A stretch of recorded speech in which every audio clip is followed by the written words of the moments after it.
Sebelumnya selamat siang, perkenalkan saya Dina. Di sini saya sebagai konselor gizi yang akan membantu kamu konseling di sesi kali ini.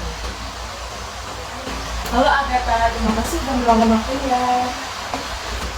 Sesi ini bersifat santai saja ya, terus bersifat rahasia juga, jadi nggak usah takut untuk jujur kepada saya. Berdasarkan hasil recall makanan dan keluhan kamu, asupan serat kamu masih kurang dari kebutuhan dan frekuensi BAB kamu dalam 2 kali seminggu dengan konsentrasi keras. Menurut kamu sendiri, apakah kondisi ini mengganggu? Kalau sebenarnya menurut aku tuh nggak terlalu mengganggu sih kak, cuman kadang itu kalau lagi buang air besar itu agak keras dan jadinya perlu waktu lama aja sih di kamar mandi gitu sih kak. Cuman sebenarnya kalau aku pikir lagi itu nggak terlalu berbahaya atau mengganggu karena udah biasa juga seperti itu gitu kak.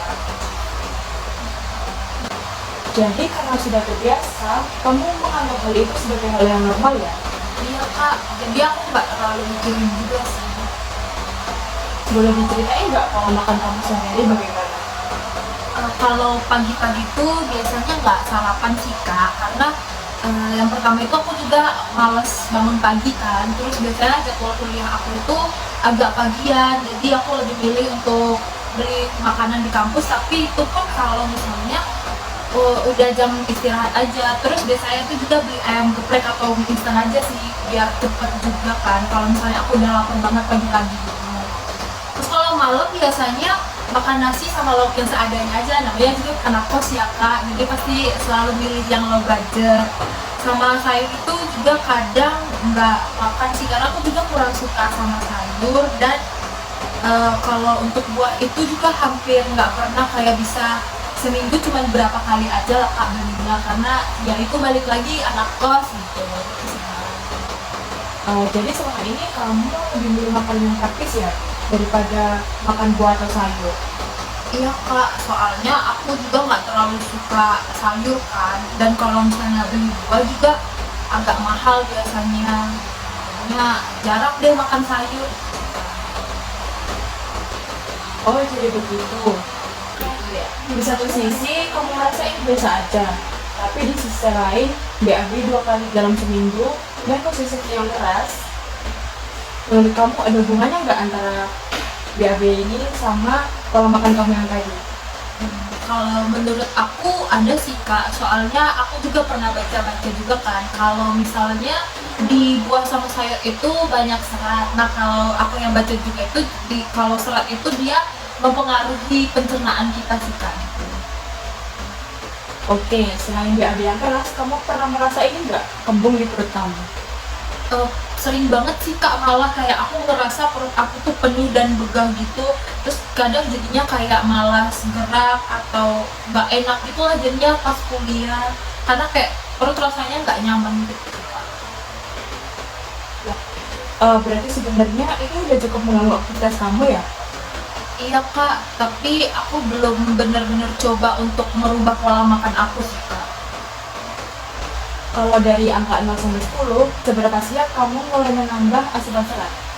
Mungkin masih sekitar 6 atau 7 kak.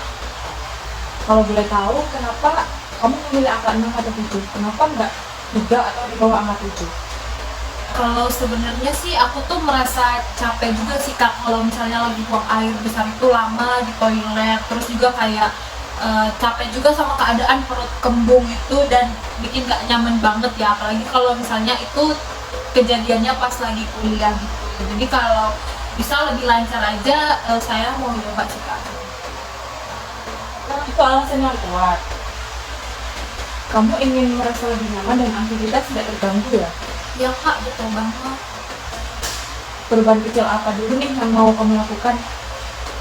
Mungkin bisa dimulai dari yang gampang dulu sih kak, daripada langsung kayak makan sayur gitu. Mungkin kayak yang gampang-gampang lah kak dilakuin gitu.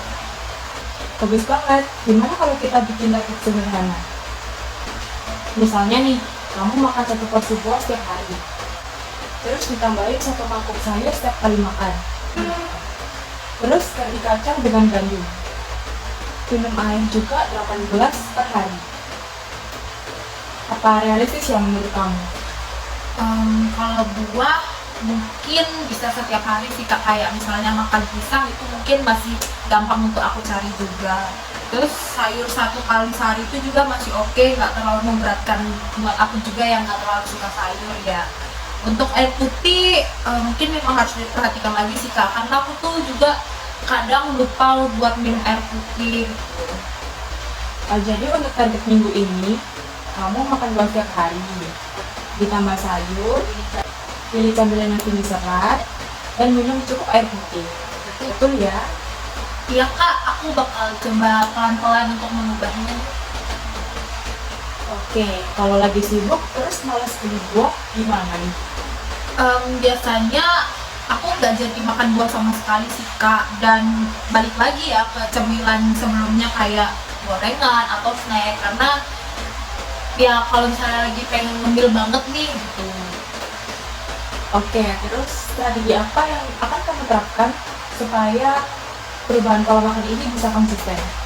Kalau menurut aku mungkin aku bisa nyetok buah aja sih Kak, misalnya kayak 2 sampai 3 hari, terus kayak pilih buah yang nggak perlu ribet harus dikupas-kupas gitu, jadi bisa gampang aja makannya, apalagi aku yang anak kuliahan ini agak sibuk juga sih Kak. Sama mungkin aku bakal coba ingatin diri sendiri buat minum, mungkin kayak pasang alarm mungkin.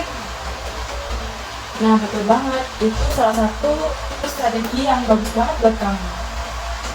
Untuk merangkum sesi konseling kita pada kali ini, jadi kita sudah membahas bahwa asupan serat kamu masih kurang, yang bisa menyebabkan konstipasi dan juga perut kembung. Awalnya kamu merasa ini hal yang biasa gitu. Tapi setelah diskusi ini, kamu bisa menyadari kalau ini tuh ternyata bisa mengganggu aktivitas kamu. Kamu akan berkomitmen untuk mengonsumsi buah setiap hari, menambah sayur minimal 1 kali sehari, dan memilih camilan yang tinggi serat, dan juga meningkatkan konsumsi air putih. Nah, perubahan ini akan kita evaluasi dalam 2 minggu untuk melihat frekuensi dan juga konsistensi BAB kamu. Apa ada pertanyaan yang ingin kamu sampaikan sebelum sesi ini berakhir? Sejauh ini belum ada sih Kak, mungkin pemahaman yang kakak kasih dari itu kayak oke banget menurut aku, cuman mungkin kalau lagi di prosesnya nanti ada struggle yang aku hadapi, aku boleh kontak kakak Mbak.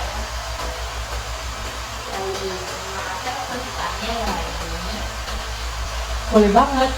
Sebelumnya terima kasih banget udah terbuka di sesi kali ini. Semoga rencana yang udah kita buat tadi bisa berjalan dengan baik ya. Sampai bertemu pada sesi evaluasi berikutnya ya. Makasih